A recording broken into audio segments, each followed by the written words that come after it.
എങ്കിലും ആ 4 വരി ഞാൻ ഓർക്കുന്നുണ്ട്. ഉപ്പ് വാങ്ങിക്കാനും കാക്കാശിൽ ഉമ്മയ്ക്കെന്ത് പുസ്തകം, വരുന്നു ഞാൻ ഉപ്പുമാവൽപ്പം തിന്നാൻ. ഉപ്പ് വാങ്ങാൻ കാശില്ല മാഷേ. എന്നിട്ട് ഞാൻ ഇവിടെ വരുന്നത് പഠിക്കാനൊന്നല്ല, ഉപ്മാവ് തിന്നാനാണ്. ഇതോട് പറയാനുള്ളത് എനിക്ക് ഒക്കിലൊതുങ്ങുന്നത് കൊത്താണ്. ഒക്കിലൊതുങ്ങുന്നത് ഒരു കാക്കയ്ക്ക് ഒരു ഞാഞ്ഞൂടിനെ കൊത്തിക്കൊണ്ടുപോവാം. ഒരു പശുക്കുട്ടി അവിടെ കിടക്കുന്നുണ്ട്, അതിനെ കാക്ക കൊത്തിക്കൊണ്ടുപോകണം വെച്ചാൽ നടക്കുവോ? നടക്കില്ല. അതുകൊണ്ട് കാക്കയ്ക്ക് കൊത്താൻ കഴിയണത് കൊത്ത്, കുട്ടികൾക്ക് കൊത്താൻ കഴിയണത് കൊത്ത്.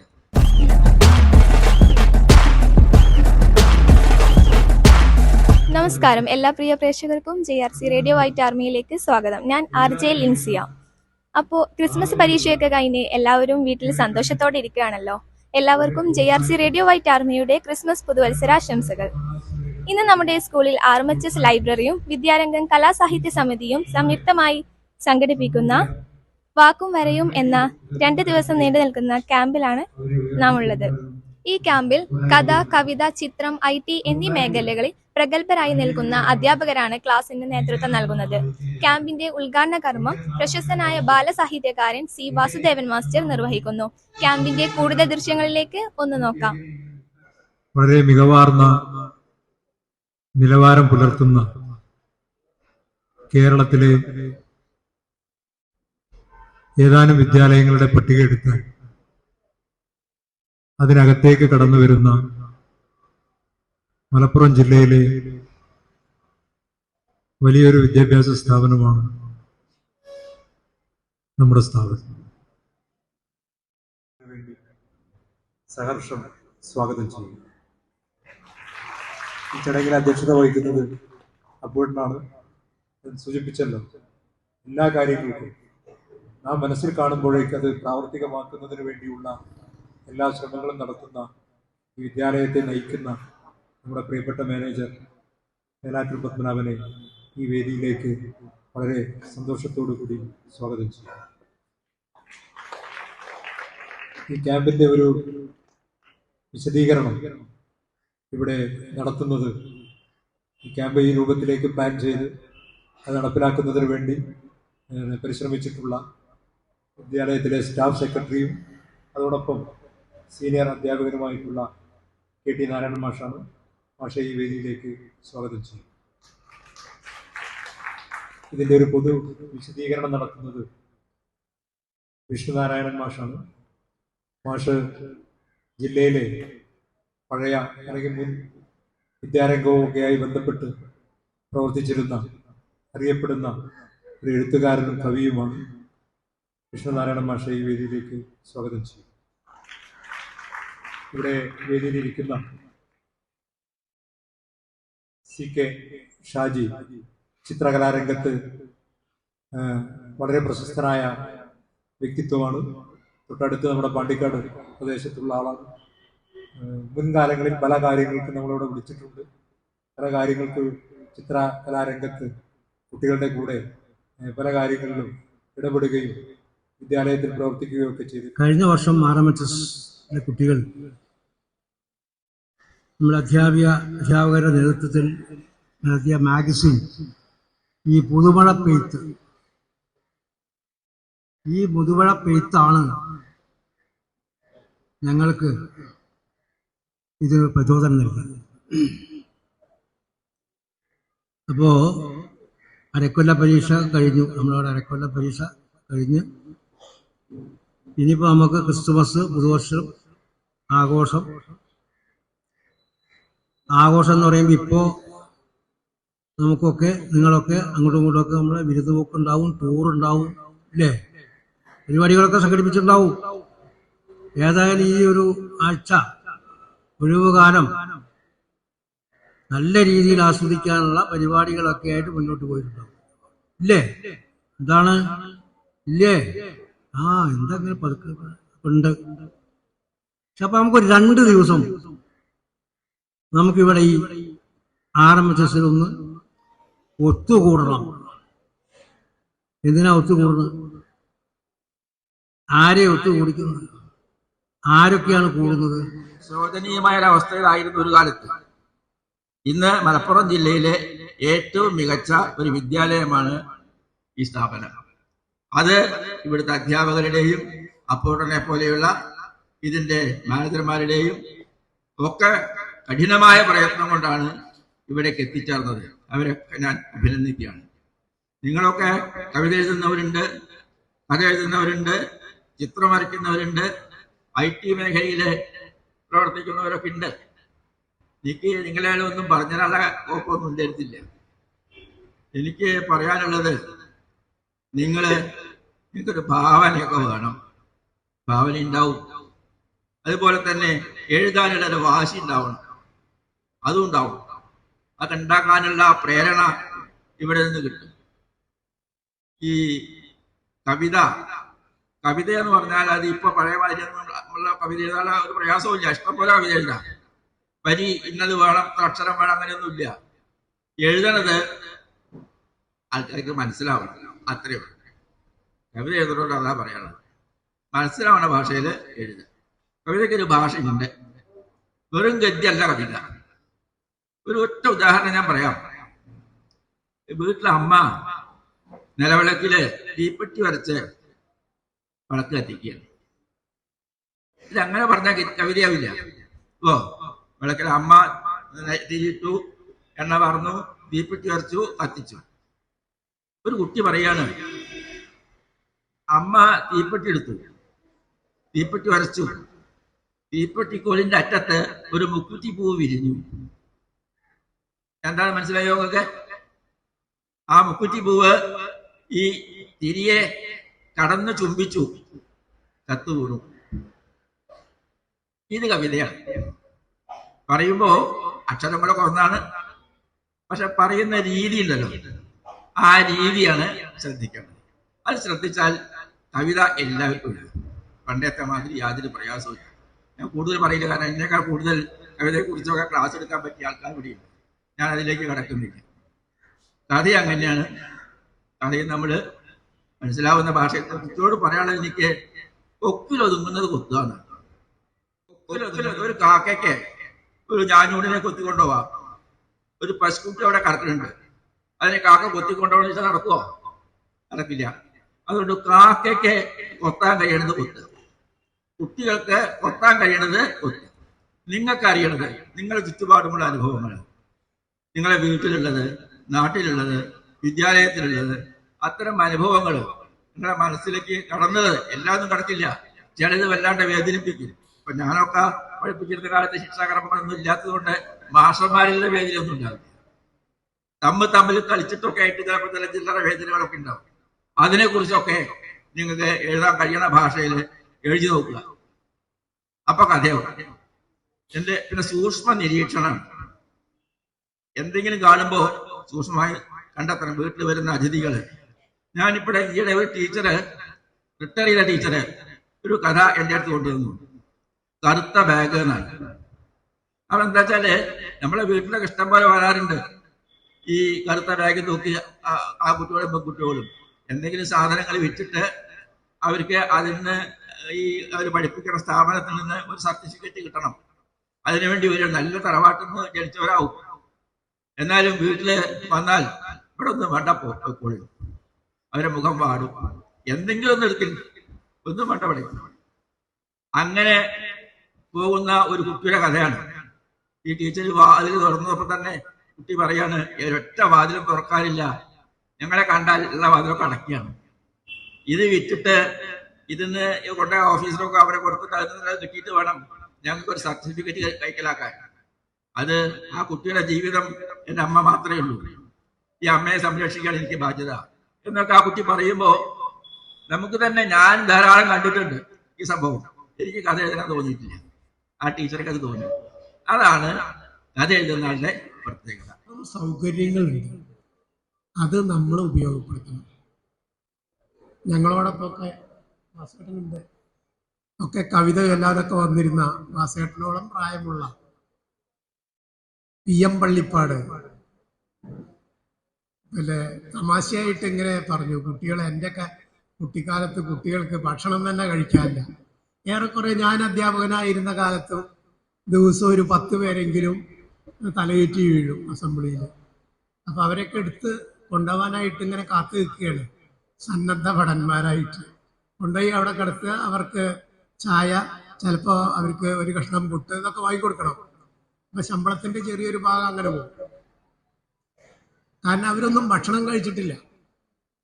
അപ്പം മാഷ് ഒരു തമാശയായിട്ട് ഒരിക്കൽ ഒരു കവിത ചൊല്ലി. ആ കവിത മാത്രം പറഞ്ഞാൽ അക്കാലത്ത് എന്താണെന്ന് മനസ്സിലാവും. ഒരു പെൺകുട്ടിയോട് മാഷ് പലതവണ പറഞ്ഞാണ് പുസ്തകം കൊണ്ടുവരണമെന്ന്. കുട്ടി പുസ്തകം കൊണ്ടൊന്നും വരുന്നില്ല. അവസാനം മാഷ് പറഞ്ഞു, നാളെ നിന്നെ പുസ്തകം ഇല്ലെങ്കിൽ ക്ലാസ് കയറ്റില്ല. വളരെ നിഷ്കർഷിച്ചിട്ടാണ് മാഷ് പറഞ്ഞത്. അപ്പം മാഷും കുട്ടിയും തമ്മിലുള്ള ഒരു സംഭാഷണമാണ്. ആ കവിത ഞാൻ എൻ്റെ കയ്യിൽ നിന്ന് പോയി, എങ്കിലും ആ 4 വരി ഞാൻ ഓർക്കുന്നുണ്ട്. ഉപ്പ് വാങ്ങിക്കാനും കാക്കാശിൽ ഉമ്മയ്ക്കെന്ത് പുസ്തകം, വരുന്നു ഞാൻ ഉപ്പുമാവൽപ്പം തിന്നാൻ. ഉപ്പ് വാങ്ങാൻ കാശില്ല മാഷേ. എന്നിട്ട് ഞാൻ ഇവിടെ വരുന്നത് പഠിക്കാനൊന്നല്ല, ഉപ്പുമാവ് തിന്നാനാണ്. ഇനി ഞാൻ ഇതിൻ്റെ കൂടെ എൻ്റെ ഒരു അനുഭവം കൂടി കൂട്ടിച്ചേർക്കാം. ഞാൻ ജോലി ചെയ്തിരുന്ന ഒരു വിദ്യാലയത്തിൽ, തേഞ്ഞിപ്പലം, അവിടെ ജോലി ചെയ്യുന്ന അവസരത്തിൽ ഒരു എക്സ്ട്രാ വർക്കിന് വേണ്ടിയിട്ട് മാഷ്മാരില്ലെങ്കിൽ പോകുമല്ലോ. അപ്പോൾ താഴ്ന്ന ക്ലാസ്സിലെ കുട്ടികളെ എനിക്ക് വലിയ ഇഷ്ടമാണ്. അപ്പോൾ ഞാൻ അവിടെ പിന്നെ താഴ്ന്ന ഒരു ക്ലാസ് കണ്ടപ്പോൾ കുട്ടികൾ വന്നപ്പോൾ അവരെ കൂടെ അങ്ങനെ ഇറങ്ങിപ്പോയി. അവിടെ ചെന്നപ്പോൾ എന്നെ ഭയപ്പെടുത്തിയൊരു കാര്യം, എൻ്റെ അത്ര ഉയരമുള്ള ഒരു പെൺകുട്ടി ഉണ്ട് അവിടെ. 4ാം ക്ലാസ്സിലാണ് ഈ കുട്ടി. അപ്പോൾ ഞാനും ആ കുട്ടിയും തമ്മിൽ അന്നത്തെ കാലത്ത് വേണമെങ്കിൽ ഒരു 8 വയസ്സിൻ്റെ ഒക്കെ വ്യത്യാസം ഉണ്ടാവുള്ളൂ, 9 വയസ്സിൻ്റെ വ്യത്യാസമൊക്കെ ഉണ്ടാവുള്ളൂ. ഞാൻ കോളേജിൽ നിന്ന് നേരെ പിന്നെ ജോലി കിട്ടിയിട്ടാണ് ഇവിടെ വരുന്നത്, അല്ലാതെ കാത്തു നിന്നിട്ടില്ല. അപ്പോൾ ഈ കുട്ടിയെ കണ്ട് ഞാനിങ്ങനെ അന്തം വിട്ട് അത്ഭുതപ്പെട്ടു പോയി. ഞാനൊന്നും മിണ്ടാനൊന്നും പോയില്ല. അങ്ങനെ പഠിക്കുന്ന കാര്യത്തിൽ വായനയൊക്കെ വളരെ കാര്യമായിട്ടും നന്നായിട്ട് വായിക്കുന്നു, എല്ലാം അറിയാം. ഞാൻ മാഷോട് ചോദിച്ചു, എന്തിനാ സാർ നിങ്ങൾ ഈ കുട്ടിയെ അവിടെ തോൽപ്പിച്ചത്? അപ്പോൾ ആ കുട്ടിയുടെ മാഷ് വളരെ പറഞ്ഞു, മാഷെ ഞങ്ങൾക്കൊരു ആഗ്രഹമുണ്ട്, നിങ്ങളിപ്പോൾ ആദ്യമായതുകൊണ്ടാണ്. അവളുടെ അച്ഛൻ രോഗിയാണ്. അമ്മ ജോലി കിട്ടി അതിന്നൊരു വരുമാനം കിട്ടിയിട്ട് വേണം അവരുടെ കുടുംബം വളർത്താൻ. അപ്പോൾ ആ കുട്ടി വരുന്നത് 2 കാര്യത്തിനാണ്. ഒന്ന്, ആ കുട്ടിയുടെ വീട്ടിൽ ഒറ്റയ്ക്ക് ഇരിക്കണം. അവിടെ ഇവിടെ നിന്ന് 4ാം ക്ലാസ് പാസ്സായി കഴിഞ്ഞാൽ 5ാം ക്ലാസ്സിലെത്തിയ അവൾക്ക് ഉച്ചഭക്ഷണം ഉണ്ടാവില്ല. അപ്പോൾ അവൾക്ക് ഉച്ചഭക്ഷണം കിട്ടണം. ആ ഉച്ചഭക്ഷണത്തിന് വേണ്ടി അവൾ ഇരിക്കുന്നത്. അവളിപ്പോൾ 7ാം ക്ലാസ്സിലോ 8ാം ക്ലാസ്സിലോ പരീക്ഷ എഴുതി അവൾ പാസ്സാവും. നല്ല അറിവുള്ള കുട്ടി. ആലോചിച്ച് നോക്കൂ, ഇന്ന് നമ്മുടെ നാട്ടിൽ അങ്ങനെയുണ്ടോ? വിദ്യാഭ്യാസത്തിന് ഭക്ഷണം കിട്ടാത്തതിൻ്റെ പേരിൽ അർഹതയുള്ള ഒരു കുട്ടി 10-ലെത്തേണ്ട കുട്ടി 4-ലിരിക്കുന്ന അവസ്ഥയുണ്ടോ? നമുക്ക് ഭക്ഷണം കിട്ടുന്നുണ്ട്, അല്ലേ? അപ്പം നമുക്ക് സൗകര്യങ്ങൾ കൂടി എന്ന് മാത്രമല്ല, അതിൻ്റെ ഏറ്റവും വലിയ രൂപത്തിലാണ് വരുന്നത്. നമ്മളെ കഥയോ കവിതയൊക്കെ അച്ചടിക്കണമെങ്കിൽ ആദ്യം ഇത് ആഴ്ചപ്പതിപ്പിൽ വന്ന് അവിടുന്ന് കുറേ കാലം കഴിഞ്ഞ് ഒരു പുസ്തക രൂപത്തിലൊക്കെ ആവണമെങ്കിൽ പാടെത്രയാണ്. എൻ്റെ ഒരു പുസ്തകം വരുന്നത് 32ാമത്തെ വയസ്സിലാണ്. ഈ ക്യാമ്പിൽ നമ്മൾ മുന്നിലെത്തുന്നത് 3 വിഭാഗങ്ങളായിട്ടാണ് പൊതുവെ ഇതിനെ നമ്മൾ തിരിച്ചിട്ടുള്ളത്. ഒന്നാമത്തത് കഥ, കവിത. കഥയും കവിതയും ഉള്ള ഒരു ടീം. അത് തന്നെ LPയും ഒരു ഭാഗവും UPയും ഹൈസ്കൂളും കൂടി വേറൊരു വിഭാഗവും. പിന്നെ ചിത്രരചന, ഏതാണ്ട് 10-70 കുട്ടികൾ അതിന് പേര് നൽകിയിട്ടുണ്ട്. അതും LPയും ഒരു ഭാഗവും UPയും ഹൈസ്കൂളും വേറൊരു ഭാഗമാണ്. അതിനുള്ള RPമാർ ഇവിടെ എത്തിയിട്ടുണ്ട്. മറ്റേത് IT ആണ്. IT-യിലെ ആനിമേഷനും സ്ക്രാച്ചും ഡിജിറ്റൽ പെയിന്റിങ്ങും ഒക്കെ പഠിപ്പിക്കുന്നതിനും പരിശീലിപ്പിക്കുന്നതിനും പുതിയ മേഖലകളെ കുറിച്ച് പറയുന്നതിനും വേണ്ടി നമ്മുടെ വിദ്യാലയത്തിൽ തന്നെ IT ലാബിൽ സജ്ജമാക്കിയിട്ടുള്ള പ്രത്യേക സംവിധാനം വഴിയാണ് അത് പരിശീലിപ്പിക്കുന്നത്.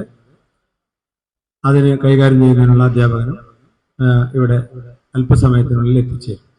അങ്ങനെ 11 മണിയോടുകൂടി നമ്മൾ ഇങ്ങനെ 3 മേഖലകളായി തിരിഞ്ഞ് അതിന്റെ അടിസ്ഥാനത്തിൽ ഇന്ന് 5 മണി വരെയും നാളെ രാവിലെ വീണ്ടും 9 മണിക്ക് തുടങ്ങി വൈകുന്നേരം 5 മണി വരെയാണ് പരിപാടി.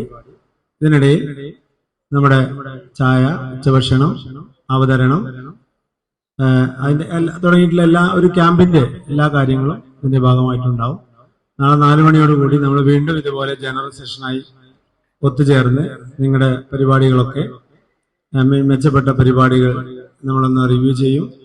അതിനുശേഷം തയ്യാറാക്കിയിട്ടുള്ള നിങ്ങൾ ഇന്ന് ഈ ക്യാമ്പിൽ നിന്ന് കിട്ടിയ ഊർജം വെച്ച് തയ്യാറാക്കുന്ന കഥയും കവിതയും എല്ലാം തന്നെ നമ്മളൊരു പുസ്തകമാക്കാൻ ആലോചിക്കുന്നുണ്ട്. ഇത് കഴിയുമെങ്കിൽ നാളെ തന്നെ ഒരു കോപ്പി തയ്യാറാക്കും. ചിത്രങ്ങളൊക്കെ അത് ഒന്ന് ബൈൻഡ് ചെയ്ത് മനോഹരമാക്കാൻ ആലോചിക്കുന്നുണ്ട്. അതും കഴിയുമെങ്കിൽ നാളെ തന്നെ ചെയ്യും. ക്യാമ്പിൽ പങ്കെടുക്കുന്ന കുട്ടികൾക്കുള്ള ഉപഹാര വിതരണം, അതുപോലെ തന്നെ ക്രിസ്മസ് ന്യൂ ഇയർ പരിപാടിയുടെ ഭാഗമായി വൈകുന്നേരം നമ്മളൊരു കേക്കൊക്കെ മുറിച്ച് നാളെ വളരെ സന്തോഷത്തോടു കൂടിയാണ് ഈ ക്യാമ്പ് അവസാനിപ്പിച്ച് പോവുക. അപ്പോൾ ഈ 2 ദിവസത്തെ ക്യാമ്പ് ഇവിടെ പങ്കെടുക്കുന്ന കുട്ടികൾ ഫുൾ ടൈം ഇതിനെ പ്രയോജനപ്പെടുത്തണം. നിങ്ങൾക്ക് നാളെ ഇവിടെ വാസുമാഷ് പറഞ്ഞതുപോലെ നമ്മളിൽ എല്ലാവരിലും കലാകാരന്മാരും കലാകാരികളും എല്ലാം ഒളിഞ്ഞിരിക്കുന്നുണ്ട്.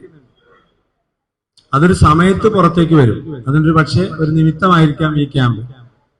10ാം ക്ലാസ്സിലെ പോയട്രി എന്ന കവിത നമുക്ക് എല്ലാവരും വായിച്ചവർക്കും പഠിപ്പിച്ചവർക്കും പഠിക്കുന്നവർക്കൊക്കെ അറിയാം.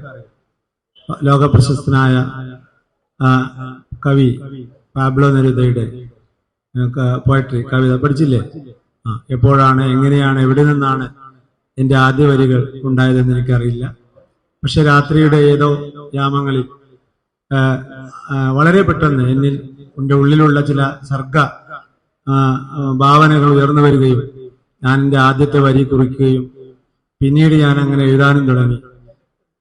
അങ്ങനെ ഞാൻ നക്ഷത്രങ്ങളുടെ ലോകത്തേക്ക്, നക്ഷത്രങ്ങളുടെ ചക്രത്തിൽ കയറി കാണാത്ത ലോകത്തേക്ക് എൻ്റെ ഭാവനകളെ കൊണ്ടുപോയി എന്ന് പറയുന്ന അങ്ങനെയുള്ള കവിത എഴുതാനും കഥ എഴുതാനും മാഷ് പറഞ്ഞ പോലെ ഒരു സാഹചര്യം വരുമ്പോൾ നമ്മുടെ ഉള്ളിലുള്ള ആ ജ്വാലയെ നമുക്കൊന്ന് പുറത്തേക്കെടുക്കാൻ അത് ചിത്രകാരനും മറ്റ് എല്ലാ വിഭാഗം ആളുകൾക്കും അതിനുള്ള കഴിവുകൾ ഉണ്ടായിരിക്കും.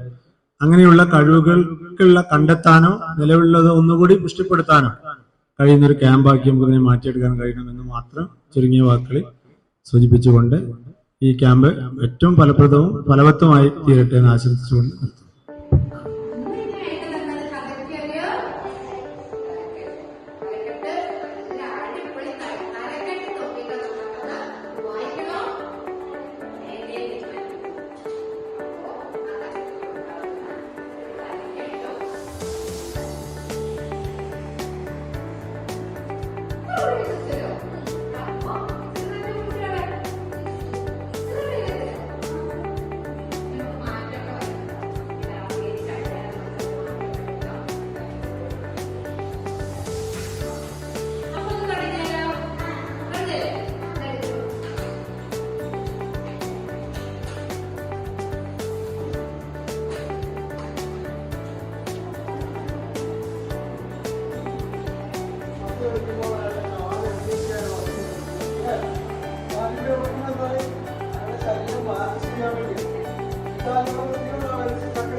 നിലകൾ ചെയ്യുമ്പോൾ നമുക്ക്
JRC റേഡിയോ വൈറ്റ് ആർമി എന്നുമെന്നും നിങ്ങൾക്കൊപ്പം.